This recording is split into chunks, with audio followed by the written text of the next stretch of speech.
Hi everybody, welcome to lesson number 3 in the intermediate tutorials for Microsoft Word. In this tutorial, I'm going to be showing you how to insert shapes, tables, and format tables. I'm going to be breaking this tutorial up into two different parts, part 1 and part 2. Part 1 will be adding a basic table and changing some colors and formatting. Part 2 is going to be using the same type of skills, but we're going to do it in a calendar format, which is a little bit different, a little bit more rows, tables, editing, and so forth. So for part 1, I have a sample up on my screen. Again, another example of what I do in my first grade classroom. This is called our problem of the day in math. And the students have 4 different boxes that they need to complete in our math problem of the day. I have a header, I have clip art, I have a page border, I have a table, I have some shapes, I have formatted my text, and I've added some color to each of the boxes of my table. So what I'm going to do is start with somewhat of a simpler template, and we're going to work from here. I'm going to backtrack and show you how I got to this point, and then we're going to go from there. So what I'm going to do is I'm actually going to delete this table for us, so you can see right from the beginning how I get to this. First thing I did was I added a page border. Okay, I added this little black and white art at a 19 point. I added a header and a footer. I insert, clicked on header, and let me delete that text and type name with a line and date with a line. I can format my text by changing the font, the size, and I can center it if I'd like. Okay, so now I have my name, my date, and underneath that I'm actually going to, in my header, also write problem of the day. So my title appears in the top of my document. The next thing I'm going to do is I'm going to insert a table, and that's one of the first things that I'm going to show you in this tutorial. If I go to insert table, there are 2 ways I can do this. I can click on a table because I have 4 different components that they're going to be completing, which is basically 2 columns and 2 rows. I can drag my mouse across however many boxes I need. If I needed 4 columns and 2 rows, I can make a 4 by 2 table. If I wanted to make a 4 by 5 table, I would just drag my mouse, and up at the top it'll tell you the size table. Because I'm doing a 2 by 2, I'm going to click a 2 by 2. The other way I can do this, if I delete this, I go to insert table, and I can click insert table, and I can actually manually type 2 columns, 2 rows, click OK. It's 6 of one, half dozen of the other. It's really whatever preference you have as far as adding a table. Now, in order for me to get to, let me go back and show you the space that I created in each of these boxes. All I did was I clicked enter. So let's make sure I can measure. Let me go back to the beginning. Let's count 1, 2, 3, 4, 5. 1, 2, 3, 4, 5. Not quite big enough, so I come back up. Maybe I add 2 more. And that looks pretty good. Maybe I'll add 1 more.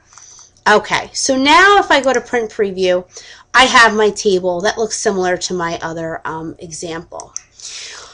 Once I've done this, I can go ahead and add the text. Draw a picture of the story. Okay. Use counters to illustrate the story problem.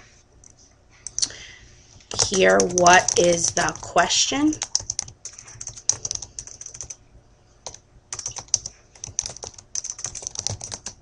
And number 4, write a number sentence. So in each box, the students are required to do a different activity. Now, I'm going to highlight all of my text, and I'm going to align my text back to the left for the purpose of this activity. Now, I can go ahead and highlight each sentence. I can change each one to be a different color. This is all part of that formatting that we've learned how to do in previous tutorials. And let's make this purple. Okay, now that I've done this, I can go ahead and format my table. Now, in order to format my table, if you look in the left upper corner, you see a set of four arrowheads. If you click right here, it highlights the entire box. You can double click that, and it brings you where up at the top of the toolbar it says Table Data Design. Notice there are all different colors to select from. Now, the beauty of Microsoft 2010 is that you can just drag your mouse over any of these pictures, and there are tons of different colors to look at. A lot of them are already pre-formatted. You don't even need to choose the colors. They are chosen for you. But I like to choose my own colors. So again, I'm going to double click my table. And if I come up to shading, I can choose one color. Okay, perhaps I want this light blue. Now each of my 4 boxes are light blue. If I want each of my boxes to be a different color, all I have to do, whoops, is highlight all the way up. I just highlight the box, and I can go to shading, and I can change it to be purple or maroon. I can change this box if I start at the bottom. Okay, and I can click this one. Sometimes it's a little tricky. Okay, let's change this one to be light pink. Then down here I want this box to be yellow. And finally I'll leave this box light blue. Now you can obviously tell that some of our our colors do not work with the background, so you can go ahead and choose any colors that you want that will work. Okay, let's just make these a little bit darker. Okay, very good. Okay, so now I have my table. I formatted my table with different colors. Another thing that you can do with your table is if you double click, you can come up here and you can change the thickness of the table.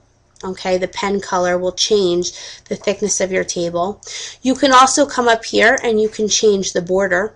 Now that means that if you want no border around your table, you click the where it says no border, and you'll see that there's no lines around it. If I unclick, the border is gone. So now I have it just broken up into 4 colors. You would really never even know that this is a table. You would just think it's 4 different boxes. If I want, let's double click this again, and I want to have my 4 borders, I would click all borders. Now notice, because I changed the thickness of the outside box, I can come in and make it a little bit skinnier. Okay, I can have it thick. It's whatever I want. So that is another way to format my table. Now, and also in this tutorial, I had said that we were going to insert shapes. So how I do that is if I go to Insert and I go to Shape, there are a variety of different shapes that I can choose from. If I was making a web, a brainstorming web for students, a pre-writing type of template, perhaps I would want to draw circles and have arrows coming from each circle and have the students, like a graphic organizer. I could add arrows, I could add circles, I can use all different shapes. Maybe I wanted to make a flow chart. I can use a table and add a flow chart. Again, it's what you're using in your classroom. These are all different options that you can use. I, for the sake of this, am going to find a circle, because in one of my directions it says use counters to illustrate the story problem. Now for first grade, oftentimes we're not quite sure of some of the vocabulary, or we're unable to read some of the bigger words. So maybe in here I would insert a few counters. How did I do that? I'll do it one more time. Insert, Shape, Circle, and I stretch it to be the size that I want. Now if I click in this circle just once, I can make it black if I like. I can change the color of the shape just like I do anything else with formatting my text, my word art, my backgrounds. I'm going to just stick with black. Now I want to use 2 counters, so I can Control C for copy and Control V for paste. Let's see, Control C, whoops. Let's try that again. Let's right click copy, right click paste. Let's try that. And now I've put in some counters for my students who may need some sort of illustration. Okay, use counters, and that's how you can put a shape. Now, what is the question? Maybe here I want to insert a shape that is a cloud, a thinking cloud as we call it. So there would be a thinking cloud so that it helps them to say, what's the question? Now, the beauty of shapes is that I can also add text within these shapes. If I go to Insert, Text Box, choose that simple text box, and maybe I'll type in, okay? To show them, I need to think about what is the question asking me. I can change the style. I can make it bigger. I can change the color. And there's my text box. I can move it right into my shape. Now, I can adjust my shape by dragging the sides to make it a little bit bigger to fit my text box, or I can shrink my text box down to be something that looks like this. Okay? Okay, now, let's say that I have my text box and I don't want this, the line around it. If I double click my text box, it brings me to the formatting toolbar. I can change the text fill. Maybe I want my background to be, text fill will be just the text color, which I've already changed. Let's stick with black. Maybe I want my text outline to be gray. Maybe I want no outline at all. So what that will do is take away any type of outline in my box. Finally, I can come up to text effect and I can give a shadow. Okay, I can do basically anything that I'd like to do with my text. Another thing I can do is come over to shape fill, and I can take away my shape outline.